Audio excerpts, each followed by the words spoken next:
Well, okay. Thank you everybody for joining. I would like to introduce Roger Lee.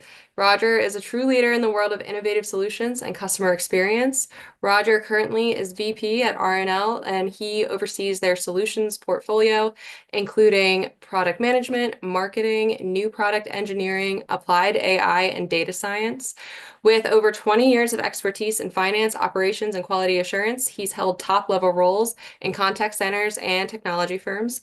He's known as an other-centered leader, and he will lead us today through the 2025 contact center trends he is seeing and how they will impact people, processes, and technology. So with that, I will hand it over to Roger. Thank you again for leading today's town hall. No worries. Thank you so much. I appreciate it. So, hello, everyone. Hailing from beautiful California today.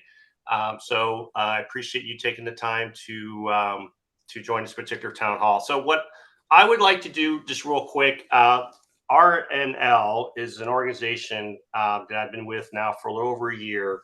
We provide higher end marketing services and products to our institutions or universities that are utilizing our services. So if you think about from a customer service, customer experience perspective, if you have kids that are in high school, whether they're juniors or seniors, and they're being approached by a number of colleges and universities to say, hey, come enroll here or come check out my institution or campus, I work with those universities to find ways to increase enrollment for this particular programs at the undergraduate level, as well as the graduate online level. And finally, once you become an alumni, then I give you a beautiful call and say, hey, time to donate and give me some money since you attended my university for 4 beautiful years.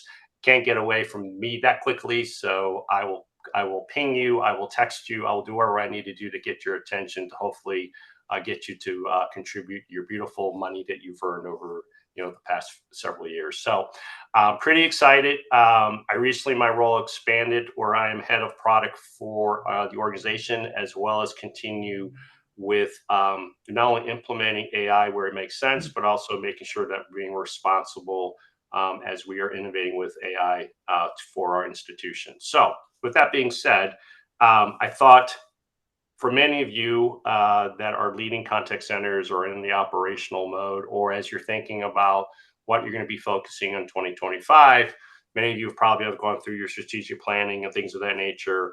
And as you're leading your particular centers, again, I think these three particular areas of people, process, and technology is nothing new. I'm sure Greg or Vicky and others who've been in this space for a long period of time, those three topics never change. What changes is how we continue to evolve in those particular areas as we move forward. So as I share this information with you, again, these are what I am hearing and seeing as I'm dealing with my particular install base, as I'm talking with prospects.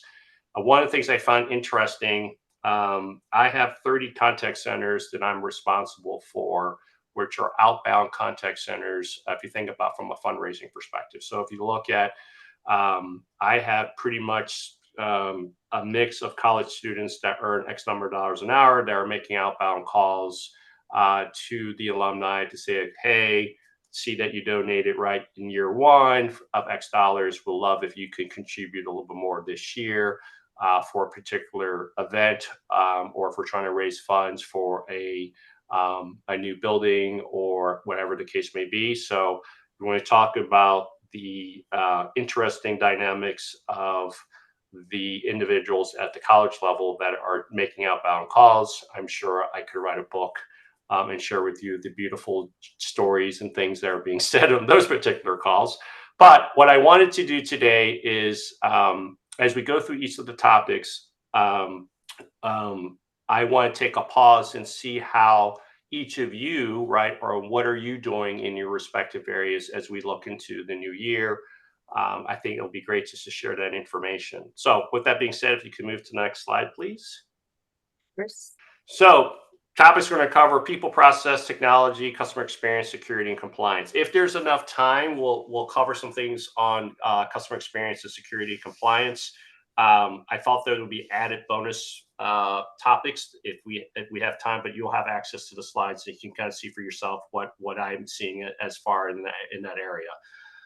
So let's go to the next slide regarding people. please.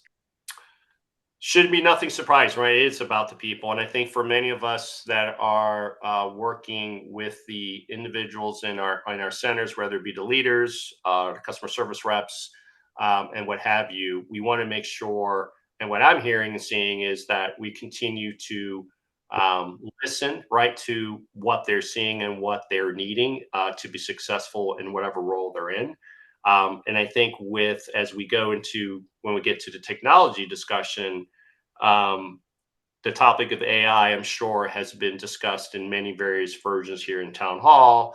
I am dealing with that on a frequent basis as I work with our institutions. They're looking to figure out ways to implement AI for the student experience, but also for the parents that are utilizing and helping their kids navigate, what type of school they may want to apply, or at least have a great experience as they go through their 4-year education period. The other piece of this is, if I look at from a people perspective with the contact center, how do we make sure that we are continuing to upskill our individuals where it makes sense? Career pathing is another big one. Again, these are things that I don't think are uncommon. But what I'm seeing here today, as I'm dealing with some of my centers, is that from an outbound perspective, these students are just doing this just to, say they've got the experience, so to speak. Not necessarily they want to do this as a long life career. But I think it's going to be important as leaders, we sit down and have those conversations and identify, right, who are going to be our next and upcoming leaders, what they're going to need to be continue to be successful. I don't think, again, anything here that's unusual as far as the topic of people. And as we also know, right, 90% of our budget is relying on people at this point in time, until we figure out ways to utilize technology where it makes sense, and maybe that will reduce. But right now, I still see a large portion of the budget on people. Next slide, please. Again, nothing here. Again, I talked a little about this, so we can go ahead and move to the next slide. So one of the things, as we all know, we've been through, right, the pandemic, and then there's been a lot of discussion about, do we have our workforce return back to brick and mortar, or is it a hybrid environment, or wherever the case may be? I can tell you in the organization I'm at today, we are all remote. There is not a hybrid model. I think for many of you, you may have that approach where maybe it's 3 days in the office and 2 days remote, or whatever the case may be. I think we as leaders need to be attentive to what our staff is wanting and needing. And I will tell you, we've been very successful in 100% remote in our environment. And I think, again, it can be done. Again, it takes work and effort, but I think it also takes the right type of individual that will be successful working remotely. So I'm going to pause there for a moment, because I want to hear from you, at least from the people side, right? What are some things that you're going to be focusing on for next year for your particular centers, if you wouldn't mind sharing? Anybody? Don't make call out names, because I'll do it. I'm going to treat you like you're in high school. I'll call out names. I'm kidding. Anybody? Okay, I'll go. Thank you. We're considering requiring people to come back into the office for at least a couple of days a week. I'm really struggling with how I'm going to make that work, but that's a different subject, I think, but I just wanted to throw that out there.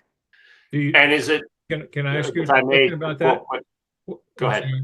What is it in particular that you anticipate that might be a struggle for you? Getting people to go along with it, or are you talking about just for yourself? Oh, well, to the logistics and making it happen, because although they have a laptop, that's just one piece of the equipment. They went home with agency-owned equipment. Yeah. Which includes 2 monitors, a docking station, a keyboard, a mouse. And if they're going to come into the office, how are they going to do that without, having to carry everything with them? Because, they have agency-owned equipment at home. I'm not going to have that duplicate equipment in the office. And so I'm really struggling with that. What's the reason you're bringing them back to the office? What's the business objective there? The governor of Oh, Texas I see. may legislate that. And that's in our legislative session coming up. I can't explain his reasons, but or the legislators' reasons. I'm a state of Texas state agency. So we've been asked to get ready for that. And it seems silly to talk about this small little thing it's not really fitting the model, but since nobody was talking, I thought I'd throw it out. Yeah. That's what's coming up. And that's And do you know yet if you would have to bring back everybody on a full-time basis or just some time? It's up to no, you. it would be 2 to 3 times a week. That Okay, is so it what we doesn't have go. to be every day, 5 days a week. Okay. Well, No, I can make it every day. okay. Well, But- that might allow you to, sorry, not to get into solutioning for you, but that might allow you to set up X amount of stations and rotate different days that people are in and get by with less The equipment. math does not work. Still doesn't. When you're talking about 700 people, Oh, geez, yeah. okay? Yeah. Math doesn't work for the equipment that would be required. Yeah. So anyways, that's And just me. they're not going to write you a check, are they? No, Okay. So if I may, instead of trying a solution, but I Yeah. understand that is not a fun challenge, Candy, Yeah. that you're going to have to deal with. But one of the things that you did mention, right, is that the workforce does have 2 monitors. They have a docking station, right, and they have a laptop. One potential, and I know I'm going to solution this, but one thought could be if they have to come into work 2 or 3 days a week into the office, that they bring their laptop, right? The purpose of the laptop, it's portable. yeah, bringing the laptop is not a problem. Yeah. And I'm assuming that they would have the seats, right, available to them, right? Seats are available, yes. Okay. Equipment is not. Well, kind of is, kind of isn't, right? Unfortunately, they'll have to work on one screen, one laptop, and that can be challenging, especially if they're dealing with multiple solutions and applications, right? 2 screens is better. I hear you. I know it's not ideal. Okay. Anyways, just FYI, I'm just. Oh, appreciate that. Somebody else has something more important to talk about, I'm sure. Thanks No, for it's sharing, all important. Candy. I was going to say our associates are on a hybrid model. And they were in the office Monday through Thursday and then work from home on Friday. And we also, our associates use 2 screens or like one of those large, giant, kind of almost wraparound screens. When they work from home, one thing that we found was really successful for them whenever they just had their laptop and we don't have the budget to give them all extra large monitors or anything.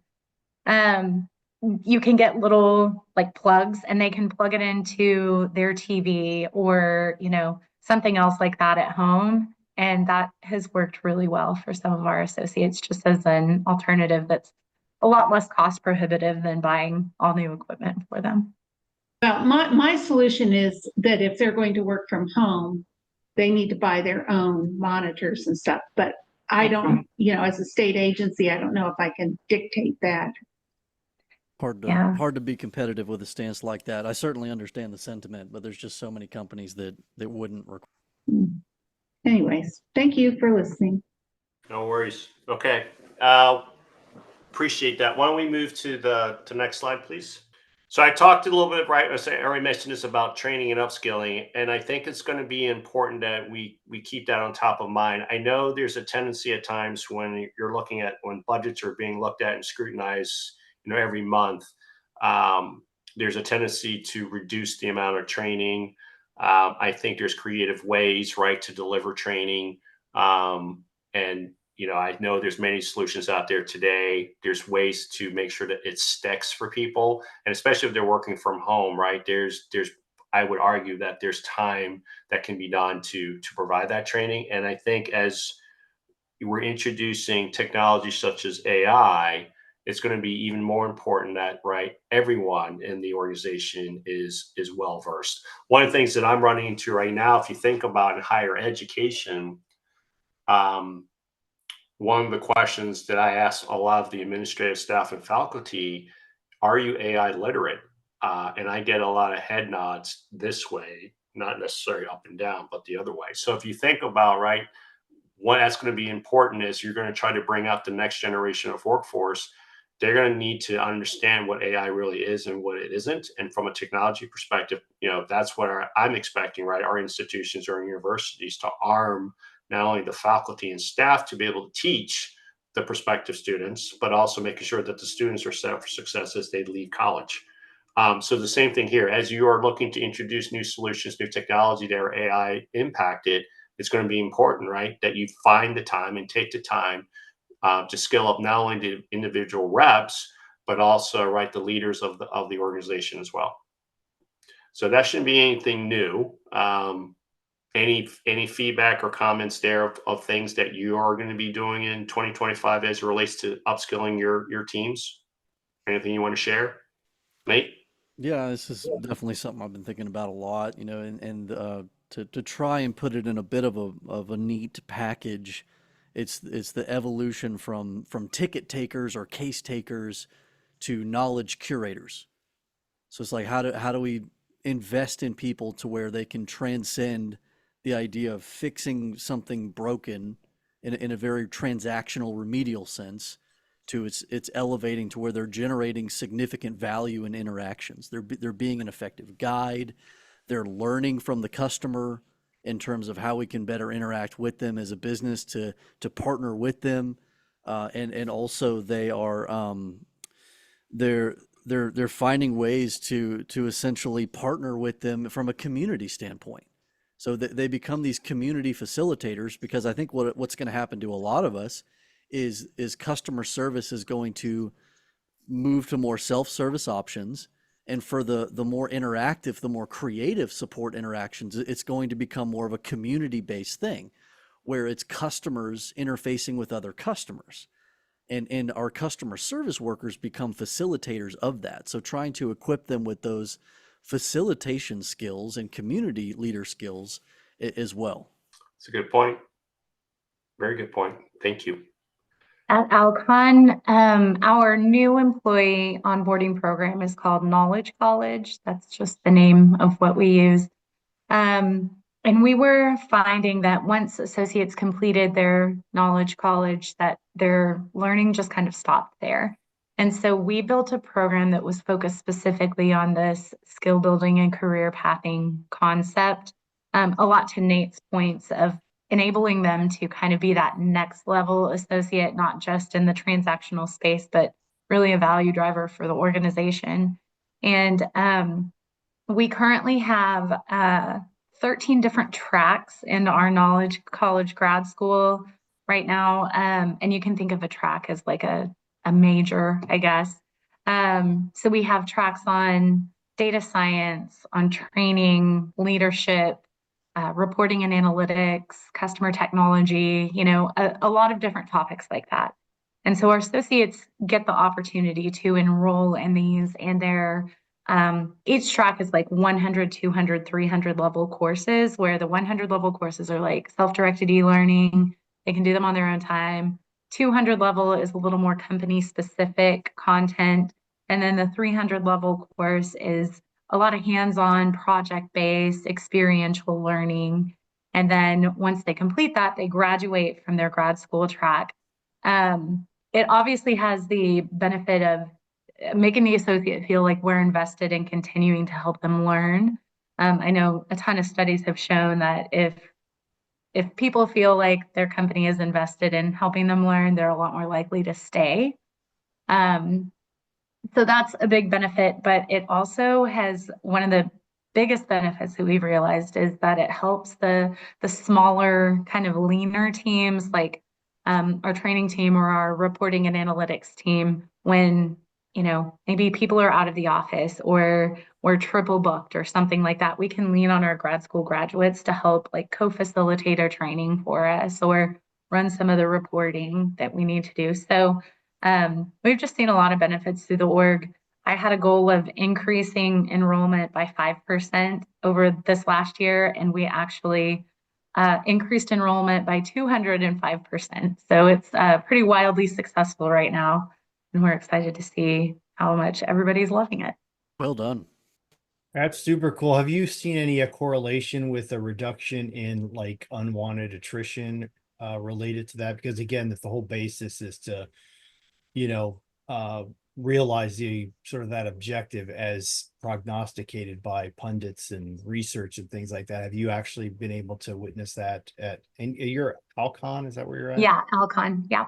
Anecdotally, yes, we have. I've been trying for about the past 2 months to get some metrics out of our HR org, unsuccessfully up to this point.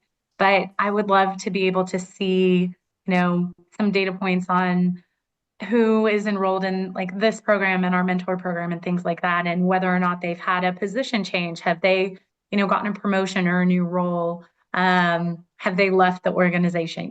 Things like that. Kind of run into some roadblocks there, but I'm still I going mean, to keep if you need pushing some to try help, and get that data. really, really good at tracking, like inputs and outputs like that. So, I mean, my guess would be that attrition has probably reduced, and probably you've seen other improvements in other, KPIs that you track as well. So, but it's a great program. It sounds fantastic. Thank you. Yeah, and I think the other piece too, getting the outcome of the data will be helpful, right, to even strengthen the program as you're trying to, as you mentioned. One of the things that I think will be extremely helpful if you can get to the data, which the data is there, is when people enroll into the program, right, or they take a course, right, how soon they completed the course, right? Do they get anything from a recognition perspective that they finished and completed the course? Yeah, they Um, do actually. So one of the concept that we use, in like high school football and college football, how they get like stickers for their helmets, like based on sure. facts or I don't know, something footballish. Um, we give them little vinyl stickers that go on their laptop that they can put on their laptop, and each track is color coded. So at quick glance, you can see, oh, they have a lot of green stickers. They must be in the leadership track or something like that. And the stickers are in the shape of these acrylic recognition blocks that we receive for like the big, big projects, big awards, big accomplishments in our company. So it's all kind of like tied into the same kind of branding and things like that. And then whenever they do graduate from their track, they go through like an actual graduation ceremony in a town hall, and we have Alcon blue caps that they can throw up in the air, and we make it a lot of pomp and circumstance around it. Well, you got data, right? It's got to be there, because if you're giving the stickers, you're going through the graduation, you got the hats. I think you'll be able to peel back the onion, right? Which of the programs have been successful, right? So I think, again, that's huge. I think if you're trying to make sure when new prospective employees or right want to say, hey, what are you going to do for me, Alcon, if I decide that I want to pursue, right, or accept an offer, right? And for a lot of the younger employees, it's about, what is the organization or brand going to do for me if I decide to join the company, right? I get that question on some of the candidates I've talked to. Great that this is great that you have all these things, but I need to know what development things you're going to do for me if I decide to invest my time into your organization, right? So Right. money is great, Exactly. but what are other things, and you're doing that today, right? What are the other things that you're going to provide value to me to make me think about staying with the organization? So this is great. I appreciate you sharing. Thank you so much. Yeah, thanks. Okay, next, please, Maggie. All right, let's talk about process. Next line, please, or next slide.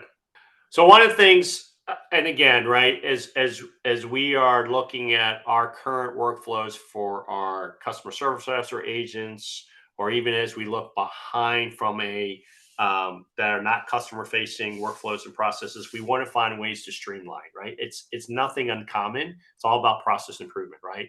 If I remember telling the story, and this has been a few years ago, where one of our members who's retired now was telling me that their reps have 67 applications on their desktop at any given time. Yeah, 67, I'm not kidding. 67 screens that they navigate because their systems weren't connected, or the data was in separate places, but the legacy data was accurate for one part of the process, and then the new data was in a different part of the process. So they had to go flip through screens. And I think they probably had maybe like a 74-inch monitor. I don't know, but that's a lot of screens if you think about, right, that they had to navigate. So I kid her and said, hopefully you weren't using green screens. But no, they were using two screens, but two monitors, but that was a lot. So if you think about, right, why I look at both, right? We always talk about customer experience, which is very important, don't get me wrong, but I also think it's important, as what we're talking about earlier about people, is the employee experience. If the employees have to navigate that many screens, they're not going to want to stay, right? I mean, again, at the end of the day, right, we want to make sure that there's a positive employee experience, because we also know, right, employee sat, all that fun stuff, the metrics that we measure is very important. And so the continuation of looking at ways to streamline your current internal processes are going to be as important, right, as worrying about what the customer's expectations are. And so again, automated workflows, right? There are solutions out there today that can help bring information proactively to the forefront to your reps, so they're not searching for information on an outdated SharePoint site or whatever you're using, right, for gathering information or finding information, right? You can have the best knowledge base in the world, but I see knowledge bases where no one's gone in and been the librarian and thrown out stuff that's like, 10 years old because it's not current or relevant. They just continue to add more books into the library instead of reading out stuff that's not current and relevant. So again, those are things that in my organization that we're doing, as well as finding ways, how do we automate and streamline certain workflows that are very mundane, right? If you think about password resets, right? Do you actually need someone to go ahead and do that? Can you just have an automated self-service functionality, right, for customers to call in to do password resets? You don't need an actual rep to do it, right? There are things that can be done and leveraging, right? Again, AI is a pretty broad term. I'm not going to spend a lot of time in my take on it, because I think there's a tendency right now. AI is a big buzzword. Everybody throws everything under the AI umbrella. And then people freak out because we're thinking we're utilizing AI to replace someone's job. But again, it's more about how do we use AI as a technology enabler to drive the appropriate efficiency so that the people can do the right things and pay attention to the customer experience. I'm running that even today in the environment that I'm in. It's more about, we have expertise in certain things. Let's leverage the expertise where it makes sense, and not sit there and crunch numbers on a spreadsheet, which is no value add. But the insights from that analysis is going to be very important to drive the right experience, not only for our prospective students and our faculty and staff, but also I would suspect for your leadership teams as well as customers. Those are value added components versus sitting there and trying to figure out and crunching numbers. Okay, next slide, please. Again, right, this is a term that omni-channel, I curse it because I know the industry analysts that came up with the term omni-channel versus multi-channel versus all this other fun stuff. But the reality is, right, whoever your customer has an expectation, right, whatever channel communication that you're offering, that they don't have to repeat themselves, right, that experience is seamless, that if they called on day one about X, and then the next day, day two, instead of calling because they're impatient or didn't like the answer, they'll use a different type of communication channel to hopefully get the answer that they're hoping for, or at least there's consistency. They don't have to repeat the same inquiry that they did on day one, right? So these are things that are not surprising. I would say, again, you want to do what makes sense for your consumers, your customers. They will tell you what they are looking for and what they need. And it is as the customers evolve, especially when we look at the next generation of consumers, which are Gen Alpha, their expectations is going to be more of, I want ease of use. I want to have self-service options, and worst case, if I have to talk to somebody, it better be very quick, because they don't want to initially have a conversation with a human. They'd rather use right, technology to get to their answers or find their answers and interact in that fashion.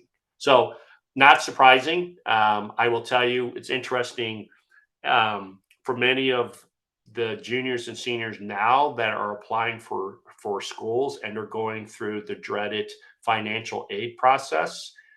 They have quite a few have communicated, and even the parents of those particular prospective students have said, you got to find a way to make this process seamless, and I got to find a way to get my answers to my questions when I am available, and not necessarily do I have to interact with a person that's on a schedule from 8 to 5 or 9 to 5. I want to be able to get answers to my questions when I'm available to do so. So again, right, those are things that's happening today. And as I said, as we continue to evolve our omni-channel strategies, those are things you want to think about. You don't necessarily have to have every channel of communication available to your customers. That's a mistake that I've seen some say because someone else does it, doesn't mean that's a right fit for your customer base. And you also have to think about how you're going to support it, how you're going to make sure, right, if information flows from one communication channel to the other, what that's going to look like, because you don't want to have customers mad at you. Nothing surprising there. I paused there. Thoughts, comments? Can't say you don't have any. I'm sure you do. That all makes sense to me. Okay. I think Kirby, are you counting down how many more hours left you have before you have to board your plane? Because I think that's No, what you're doing, man. I'm kidding. not at all. I'm kidding. Okay. Next slide, please. There's a acronym that I used to use. It was called DRIP, Data Rich Information Poor. Contact centers will do a great job of collecting a tremendous amount of data. We all know that, right? So whether it be through our CRM solutions, through voice of the customer, information intel that we're gathering, through call recordings, through you name it, we gather so much data. It's not even funny. But the problem is, do we do an effective job of quickly analyzing that data, right, and then drive action from that information? So again, there are solutions out there today that can do a great job of consuming, aggregating the data, and then providing you insights or analysis pretty quickly. And I think that's important because if you think about your audience, right, whether it be the agent, whether it be the supervisor, upper management, executive team, and all that fun stuff, they are going to want various things that they want to see of how well the operations and the brand is doing overall. I see it increasing even in the space that I'm in, right? Our institutions, cabinet members, and all want analysis, I should say, pretty quickly. And sometimes it's going to be one-offs that they want within a day. And unfortunately, right now, a lot of the systems and things of that nature require data analysts or people to try to take the data or additional elements that want reviewed, and it's a manual process. What I'm saying is here, as we move forward, even from the operational side, from the contact center space, we've got to figure out ways to quickly get at the information in real time, because that's going to be important as we make decisions regarding how we manage our staff, how we report that information in timely order. But also, I think, again, we spend a lot of time on, or I should say, a lot of time on manipulating the data, and I rather have my applications do that for me, and I can spend time in making sure that the data is accurate and complete, and then again drive the necessary actions as we move forward. So data driven should be the case. Again, you are collecting various data throughout your particular centers. Again, not surprising. Again, what I would say is just make sure that we have the right tools to do the analysis quickly, and then we can drive the necessary changes to improve the expectations from our customers, our external customers, as well as our internal employees. All right, next slide, please. All right, technology. Next slide. AI is not going away. I think what's happening with the space of AI is, even and I'm going to give you some real life examples with the institutions I'm dealing with, they're so inundated with that they think AI is going to be the silver bullet that's going to solve everything. And I caution, and many of you that are living it today, right? We all know AI is technology, it's an enabler, nothing surprising. When it comes to AI and machine learning component, when it comes to utilizing machine learning models, that's where I will caution, make sure that within your organization that you have a governing body that looks at anything related to AI. Now, you could have a compliance team that looks at things. That's all well and good. It could be more also from a technology side where you have some folks that are looking at, understanding the ins and outs regarding the AI solutions. But I will tell you, there needs to be a steering committee, a governing body that really understands what is the business problems you're trying to solve as you move forward. And if AI is going to be one of those solutions that you want to utilize, right, it's understanding what's really under the covers when someone says that their solution has AI components. So ask the questions from your vendors, or even if you're having discussions, what do you mean your solution has AI in it? And if it's machine learning models, which is a part of AI, which is really cool, understand what happens with the data that you're feeding the AI models. Where does the data go? Where does it reside? And if you can see and understand, right, who audits the information to make sure that that data is safe and secure. And that really revolves for security and compliance. But also, I think it's important because if you're dealing, much like I am, I'm dealing with a lot of data from a student perspective. I have all kinds of data from the student journey, well, along with their parent information, everything, right? So prime example is if many of us today are using ChatGPT in our everyday life, not only for our work, but our personal life. I don't care if you're using the free version or the paid version. Once you enter information into the prompt of ChatGPT, do you know where it's going? Do you know where that data, how it's being used? I can tell you where it's going. It's going to a black box. You don't have visibility to where that data is going. And more importantly, you don't have visibility into, oh, by the way, all the information you keyed in is being used to even fine tune and train the models that ChatGPT is producing. So granted, ChatGPT tool is a great tool, but I've cautioned many of our institutions, if you don't have guardrails in place, what it means understanding what the information is going and what's happening to information, you are putting your institution at risk. So the caution that I have for this group, as I continue to, even as I'm using and innovating with AI for our products and services, is make sure that you understand the risk and that you mitigate risk. There are 4 pillars real quick that I'll talk about just so that you're aware from an AI perspective: fairness, empathy, accountability, and transparency. They're called the FEAT principles.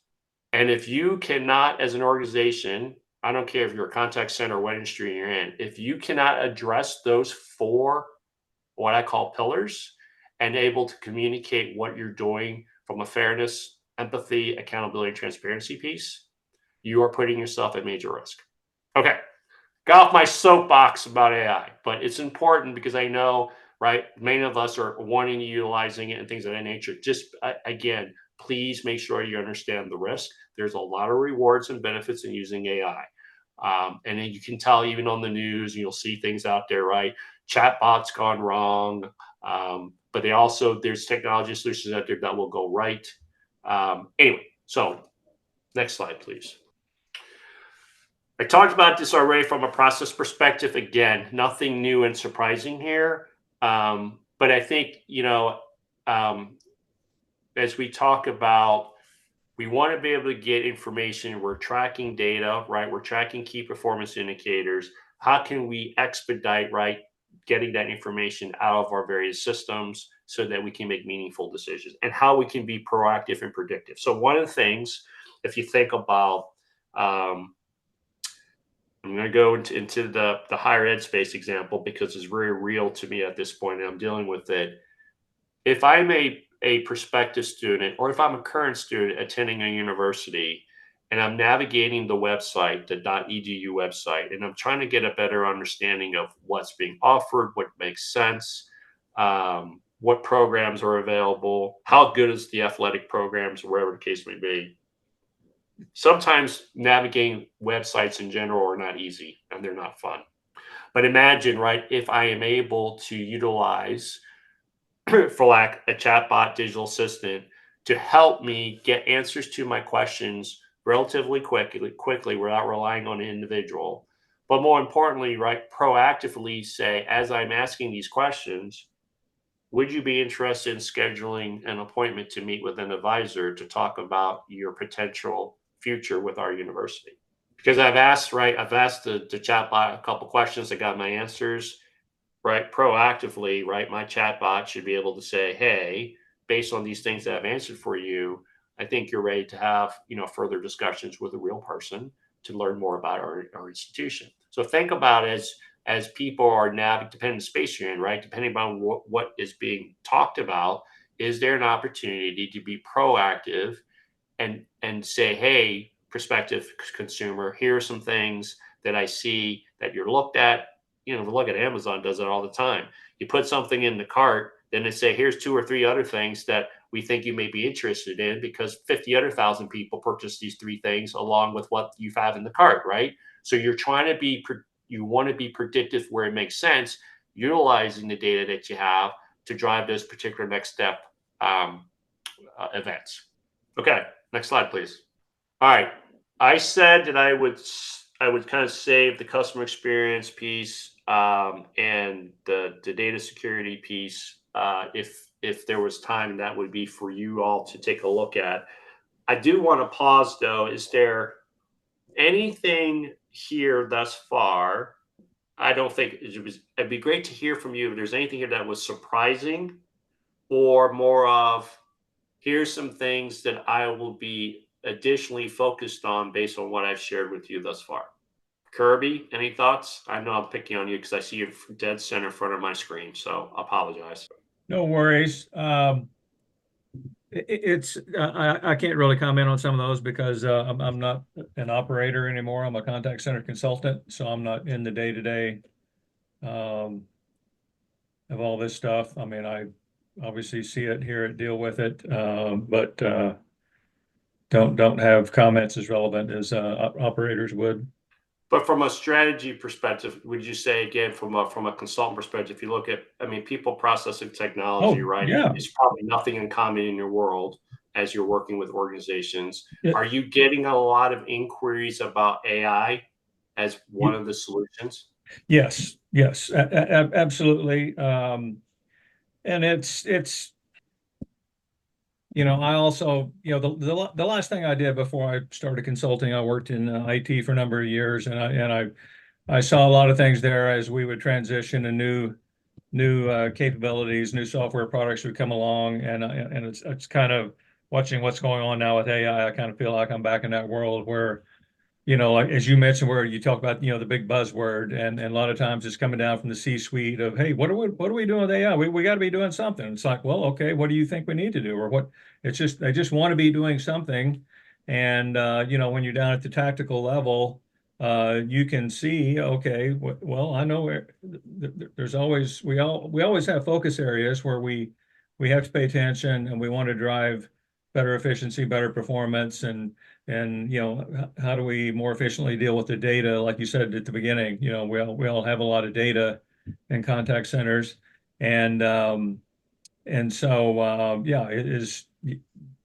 But I think what I hear the most people talking about is, okay, I'm sure there's a lot of things we can do with AI, but how do I get started? What specifically can we figure out that makes sense to do? And I think what I've kind of pieced together from hearing so many people talk about it is that you got to start somewhere, and you got to kind of go through a use case and proof of concept and say, okay, well, back to your earlier point, is where can you drive better efficiencies? Where can you weed out stuff that can be handled, that's less complex, and save the more complex for your live agents, and you've also got to look at, and so take that approach and say, you get a handful of ideas and say, okay, what can we trial and error, and understand that going in, as opposed to the CEO saying, well, we got to be doing something, and they're expecting an immediate success. And so you got to manage that expectation at the outset of like, well, we're gonna try some things, but we don't know what the success is going to be yet. until we get something figured out. We can implement it and we tweak it and we work with it and say, okay, are we getting the bang for the buck that we thought we would? Yeah, it works, but no, we're not getting the major upsell there or whatever we were after. So that's kind of what I'm hearing and seeing and talking to people. So I don't know what is anybody else seeing, hearing similar kind of stuff? Well, I think the one thing that Roger mentioned in one of his slides, a few slides back, is, and I think this ties together with Kirby, what you're saying is that, if the CEO is saying we need to be using AI for something, you've got to define what the something is first. So if there's a Yeah. top 3 or top 5 priority business challenges that you're trying to, formulate a solution for, and then you try to say, okay, is something that AI is a good fit for? I mean, you kind of go from there. So, and I think there are a lot of companies out there that chase after the AI, again, using Roger's term, silver bullet doesn't exist. There's no silver bullet. There's no plug and play magical AI, entity that's going to come and solve the problems that you have, whether you've defined them explicitly or not. So it's back to basics, people, processes, and technologies, defining, knowing what your challenges and gaps and problems are first, and then connecting the dots back to the relevant technologies. And it doesn't matter whether AI as a set of tools is the answer, or if it's gamification and game mechanics, or it's something more conventional, just with data management and things like that. There's just a lot of things that just because AI is there and everybody's talking about it doesn't necessarily mean that it's the hammer you need for to fix this defect every single time. So Yeah.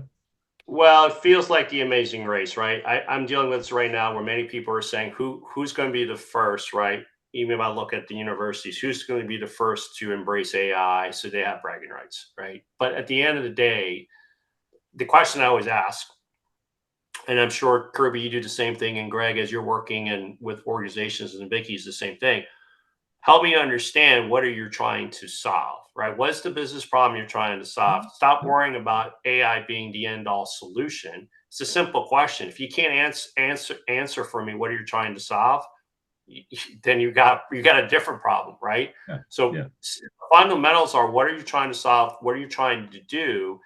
It may be an AI enabled solution, great. Or it may be you just have messed up workflow and processes that require that to be reviewed.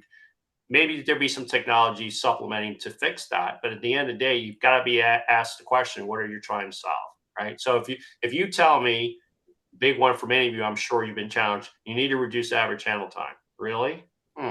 Well, first of all, that's a loaded question, and that will make my head hurt.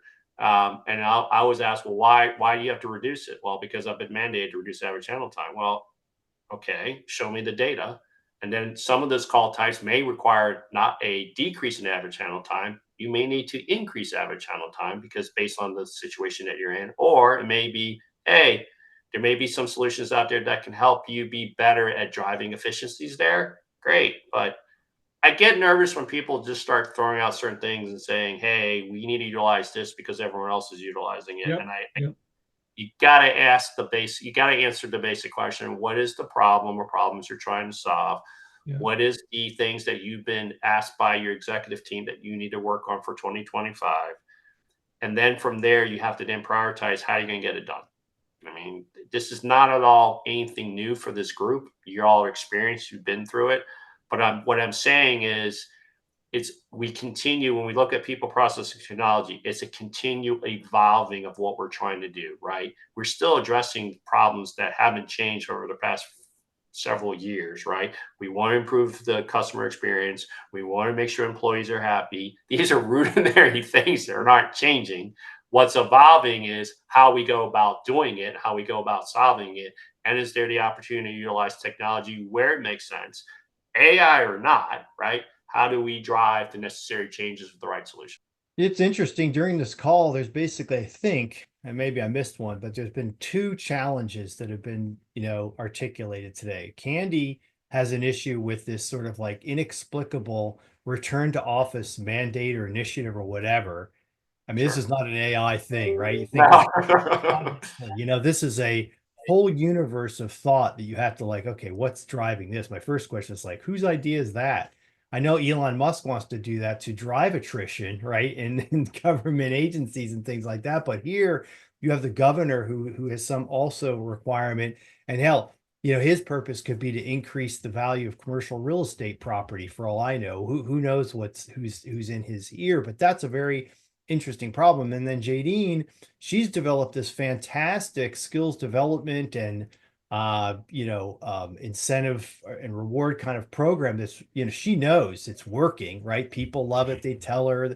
And now, and her challenge is like, okay, how do I, if I want more budget for this going forward, I'm going to expand this thing. I've got to create a business case that basically ties the benefits of this thing. And my gut, I know it's working back to the KPIs that matter to the CFO, right? So what are those things? It's attrition, it's performance as it's defined across all the KPIs that we're working towards and managing to every day. These are two issues that really have almost nothing to do with AI. Certainly, maybe they could be enhanced and AI might be part of the solution, but it's like there's no, like you said, silver bullet or connecting the dots directly to it, one specific tool set to solve a problem.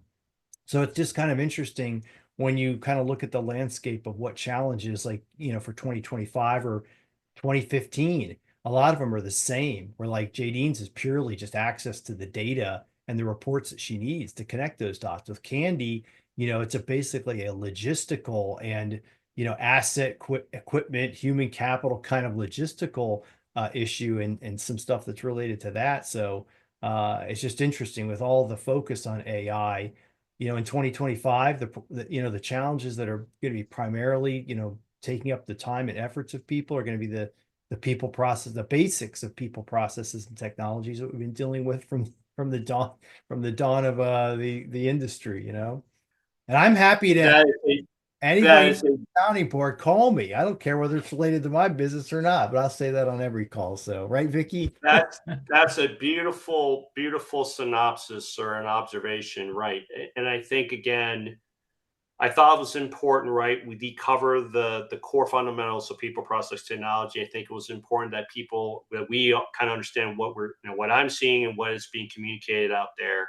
Again, it's basics of blocking and tackling, but we also want to be proactive, right? Again, nothing surprising here. And I also want to, Greg, you also been a great sounding board. Kirby, with your vast knowledge, right, from a contact center perspective, even if it's from the technology side, right, people and process are key to this in all facets, right? And with what JD talked about, what they're doing at oh god, I should know this at Alcon. I got it. It just took me a moment. I got it. What Alcon's doing is I think is freaking awesome. And I think others, right? Vicky brings a wealth of knowledge of what she's seen and what they're doing as well within their organizations as they're working with customers. So I think we have a great brain trust here. My brain, unfortunately, is not there anymore. So I'm going to leave it to the rest of the brain trust. But I did want to share, right? These are things that I'm seeing. These are things that are not going away. And again, think about how we continue to evolve, right? People, process, and solutions as we move forward. So with that being said, I want to be mindful. We're at 11:59. I had said I would be done at 11:55. I'm 4 minutes over, so I'm sure I'm going to get a penalty for it. Jillian can send me the bill. David will send me the bill. Everybody will send me the bill, and I'll just say checks in the mail. Anyway, no, you're good, Greg. You're good. All right. So with that being said, thank you all. I know we didn't get through the other two sections, but you'll have the opportunity to review them. They should make perfect sense. If you have any questions or want to reach out, please, I'll be more than happy to help out in any way that I can. I love this space, been in this space for a long time, even though I'm focused around on higher ed, but I do love the space and I love the people. So I appreciate your time today. I really do. Thank you so much. Yeah, thank you, Roger. Jillian? Yep. Thank you so much, Roger, for joining us. Maggie had to drop off for another meeting, but she's really appreciative too. I hope that we get to see you at future town halls. And to everybody else, stay tuned for our December town hall, which will be a kind of member feedback session where we want all of you as our really engaged members to come on, give feedback of what we could do better in 2025. And also stay tuned for our 2025 calendar. Maggie and I are working really hard to plan out our events much further in advance so you can be able to see what speakers we're bringing to you that year. So look out for all those emails and Slack messages, and we'll see everybody soon. Thank you, Roger.